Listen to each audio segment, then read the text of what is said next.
Good morning, everyone. Today we are going to discuss about, in continuation with our diabetes management topics on as part of internal medicine classes, we are continuing with internal insulin treatment classification and titration. And next week we will conclude diabetes management with management of microvascular and macrovascular complications and other complications of diabetes and how to prevent them.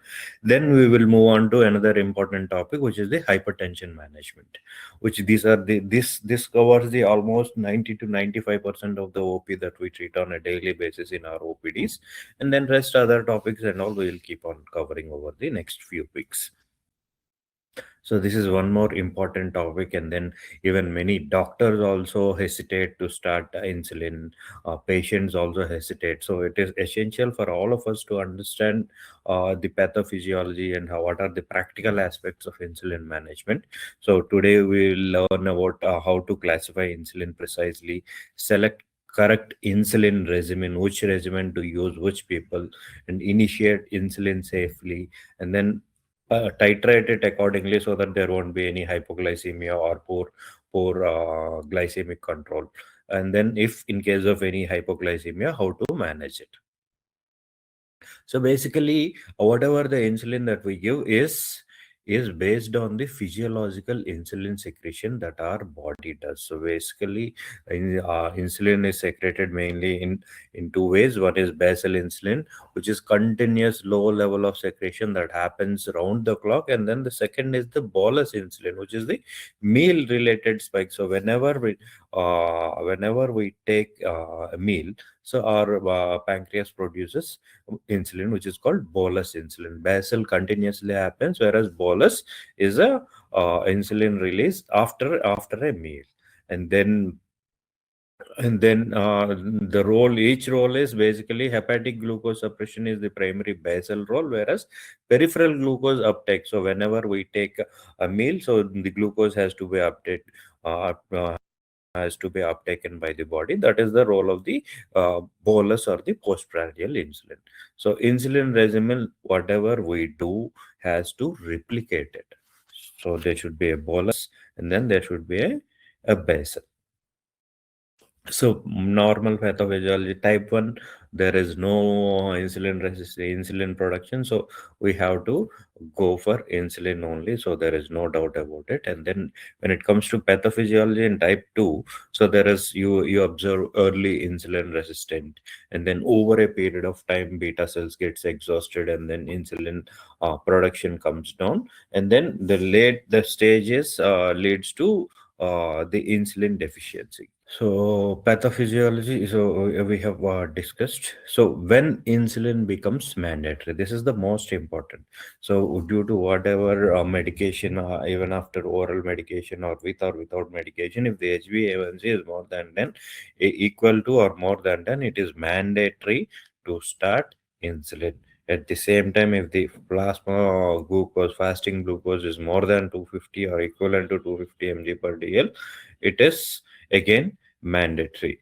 And then if the patient is having any decay attacks or a consistent weight loss because of the complications of the oral hypoglycemics, insulin becomes mandatory. And in any acute illness, especially the patient got admitted in hospital, in order to avoid other drug interactions and in order to better control the sugar, we will generally shift to insulin during the hospitalization, and then again we will move back to regular insulin. And then in pregnancy also, it is mandatory to start insulin in case of hyperglycemia. Yeah, so most commonly used classification is based on the onset. So rapid acting, which starts acting immediately, short acting, intermediate acting, long acting, and premixed.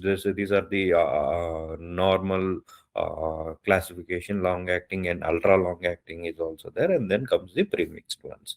So what are the rapid acting insulin? So common are Lispro, Aspart, Glulicin, etc. So their onset is extremely short. It immediately starts within 10 to 15 minutes, whereas peak goes to 1 to 2 hours, and then duration is less than 3 to 5 hours. So generally we use this as a pre-meal bolus or a correction doses, and commonly used in insulin pumps as well.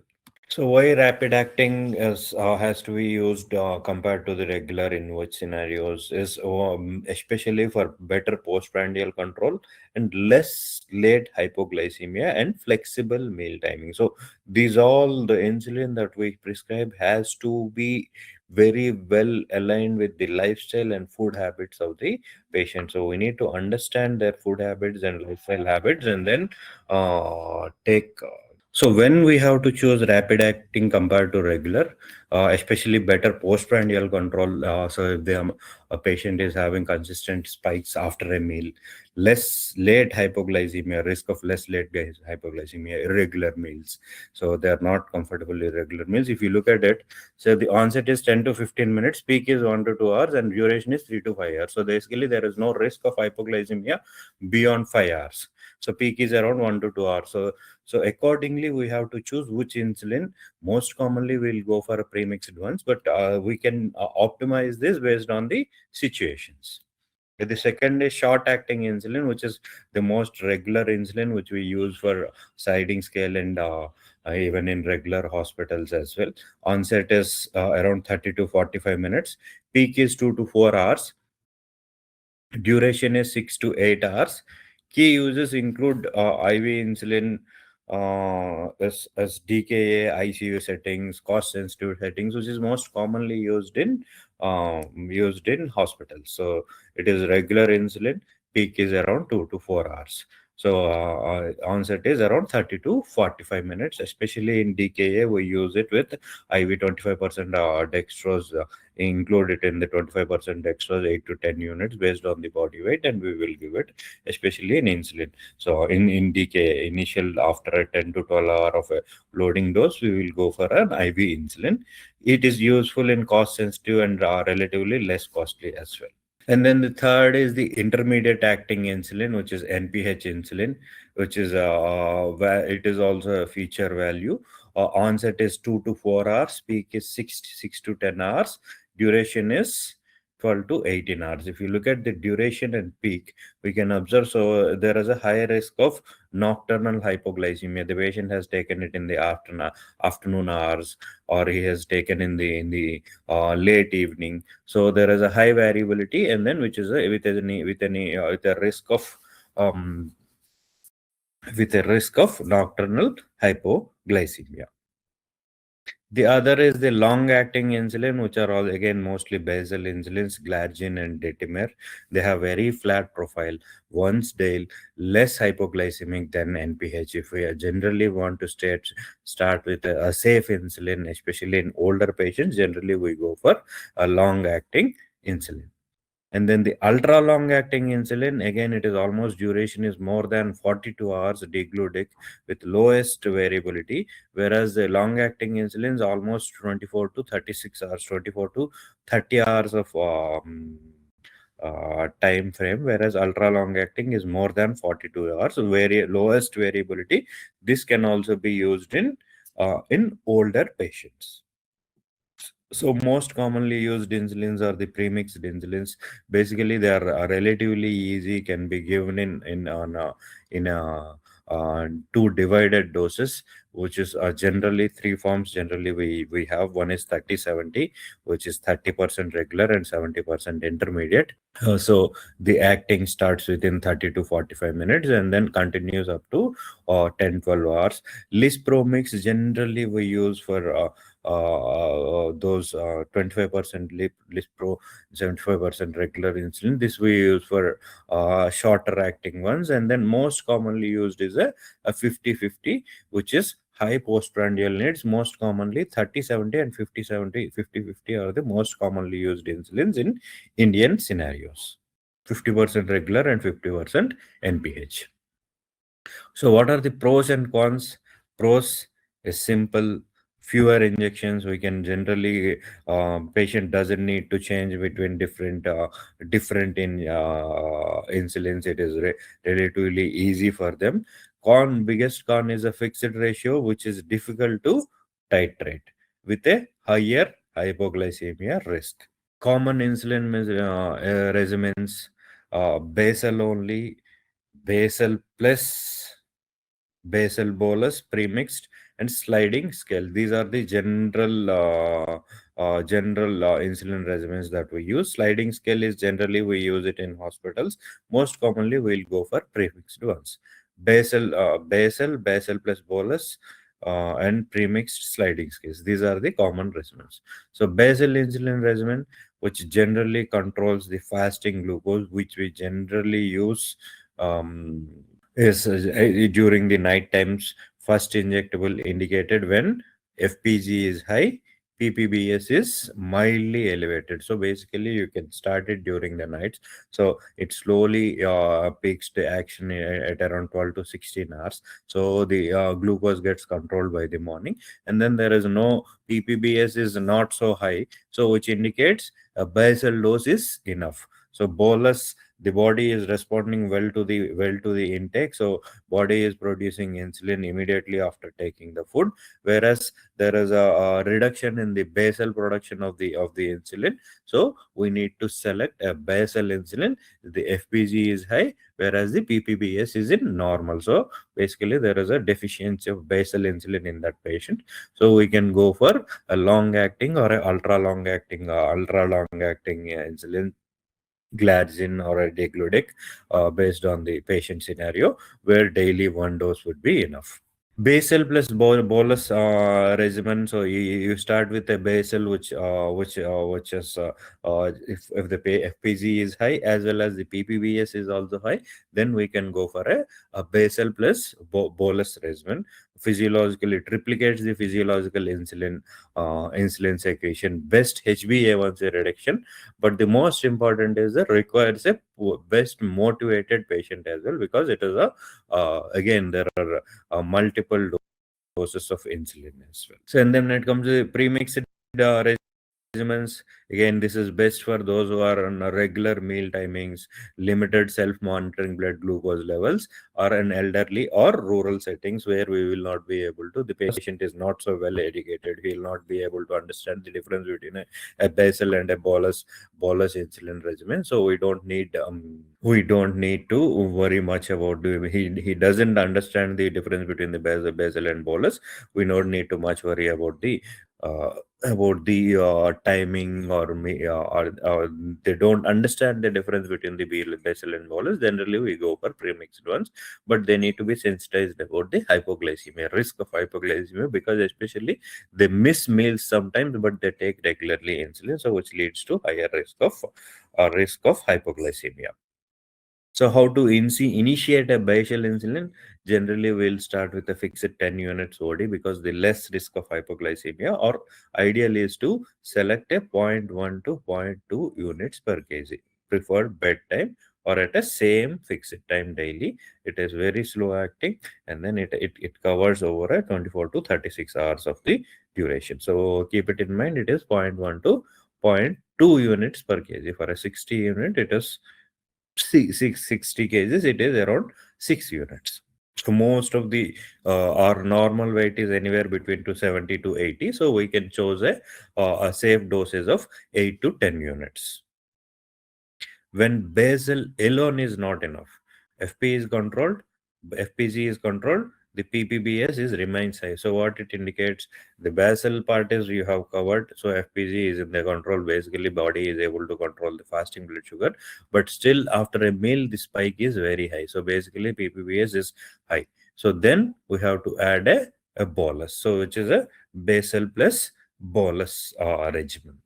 So basal plus bolus total daily dose should be zero point 0.4 by zero point 0.4 to zero point 0.6 units per kg. So 50% basal and 50% bolus divided before doses. So basically, if you are giving, so the way you have to divide it into two halves. Say the overall insulin requirement is, say initially you are giving, say 20 units of basal insulin. Now you have to reduce it to 10 units of basal insulin, and another 50% you have to cover through a daily dosage of zero point 0.4 to zero point 0.6 units per kg. So we have to divide this between these two insulins.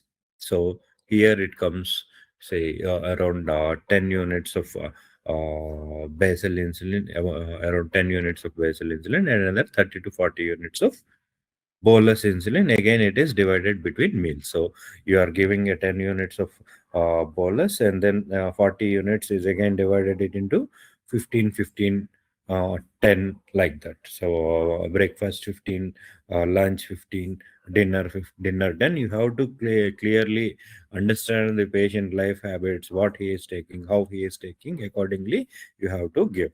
So if you are not sure about it, we can simply go for a premixed insulin, which is a zero point 0.3 to zero point 0.5 unit kg. This is the most commonly followed by most of the doctors, because here the problem is you have to understand what kind of, in the basal bolus dose we need to understand what kind of meal when he is taking, and then the patient has to be very, very well educated, and he has to keep on monitoring the self monitoring of blood glucose. There is a high risk of hypoglycemia, etc.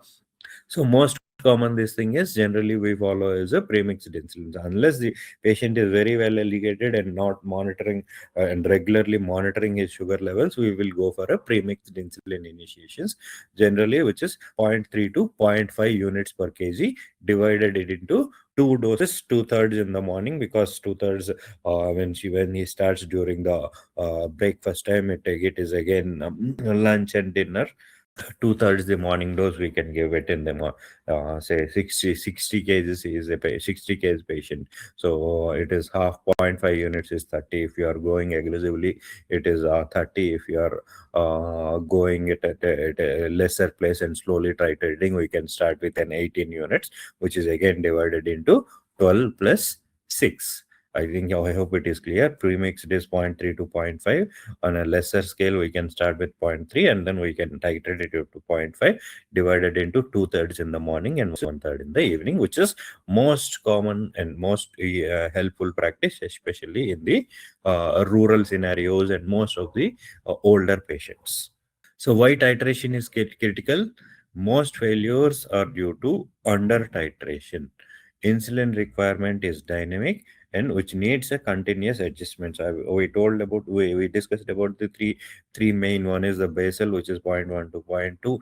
Second is the basal plus bolus, with 0.4 to zero point 0.6, whereas insulin in premixed one 0.3 to zero point 0.5. Most commonly followed is a premixed one, which is 0.3 to zero point 0.5.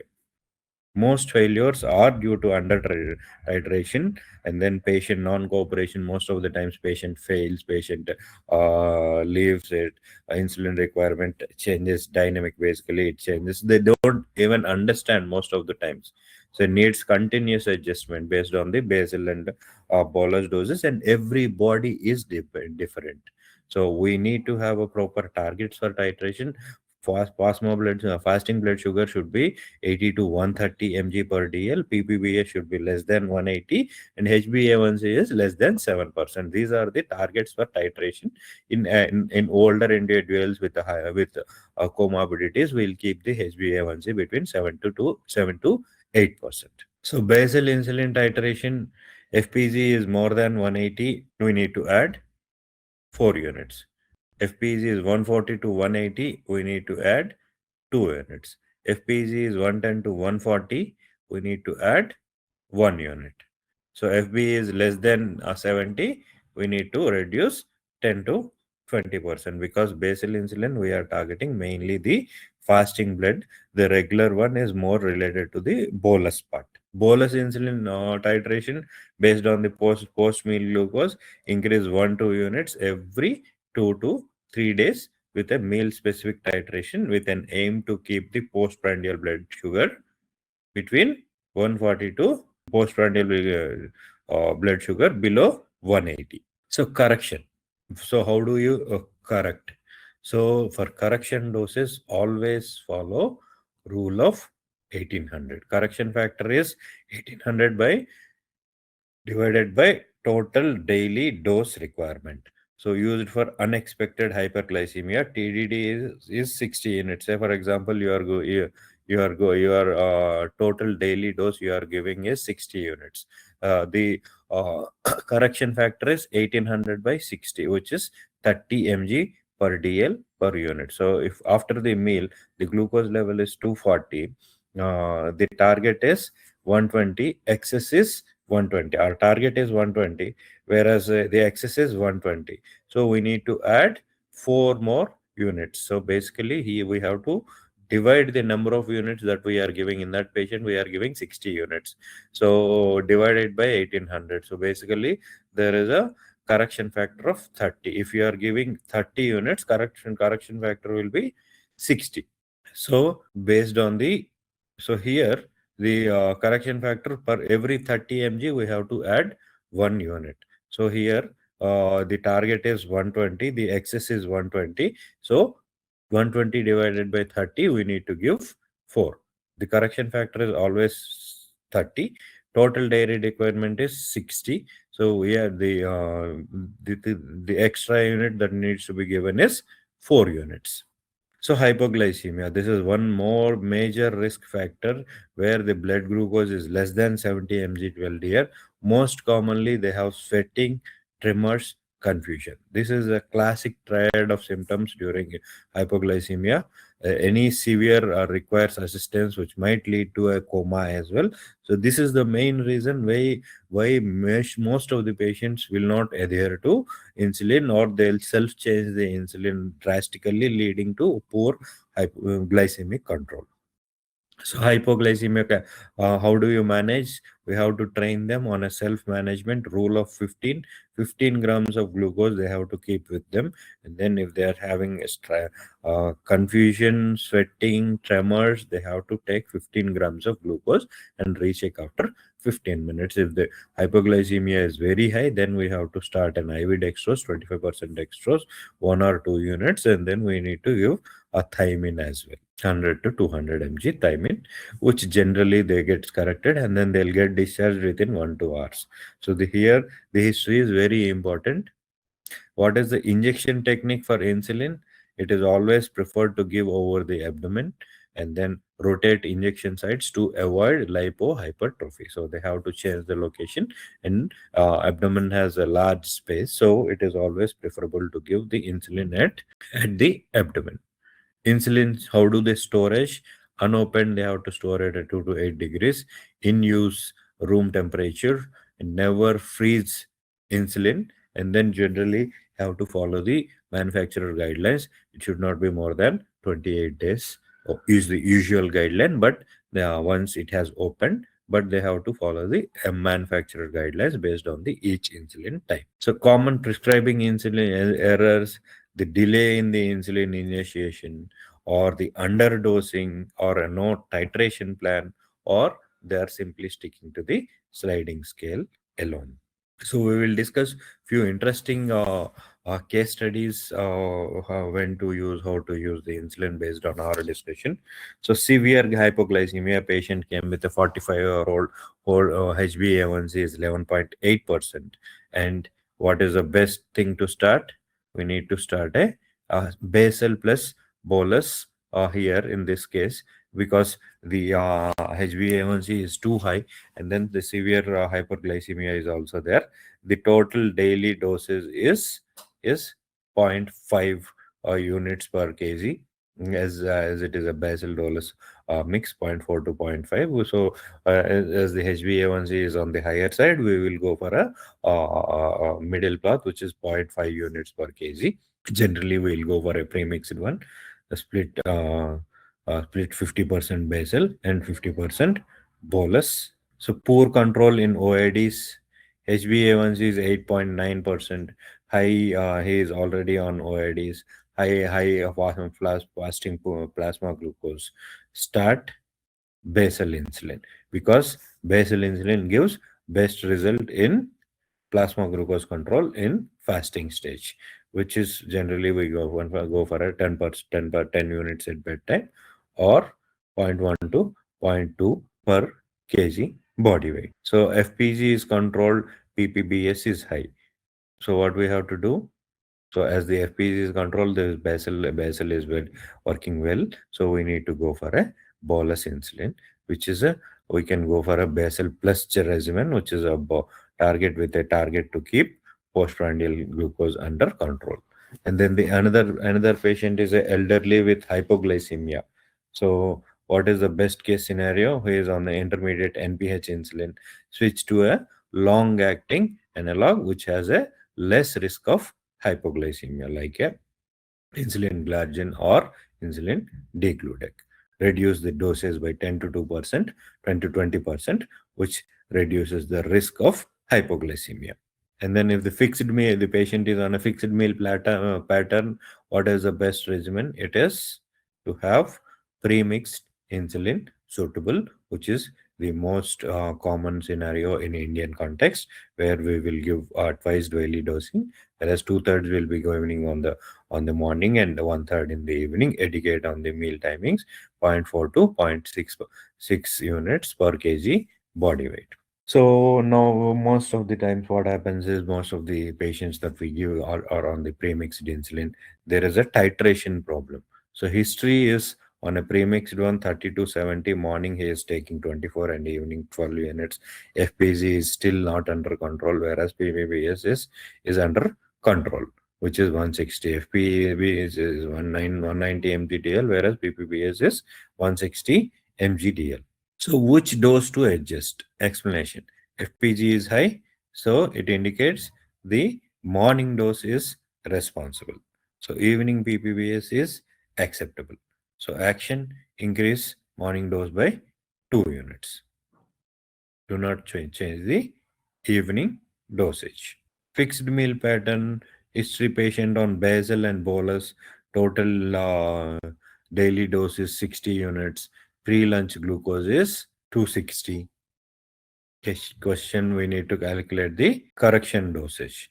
So we need to apply the rule of 1800. So basically 1800 by 60, which is 30 mg per dl. Excess glucose is 140. We need to add around 4 to 5 units additional rapid acting insulin, which we can use, so which gives an immediate control of the sugar levels. So key take home messages: early insulin prevents complications, correct regimen selection is crucial, and titration determines the success. Prevent hypoglycemia with education. So if the patient is so in current scenario, if the patient is affordable, we can go for the latest GLP-1 agonist, which have almost zero to no risk. If they are still affordability is a concern, we can still go with insulin. But for type 1, insulin is a only regimen that is available, or patients who are on acute pancreatitis or a thyroid issues, we still have to go for insulin only.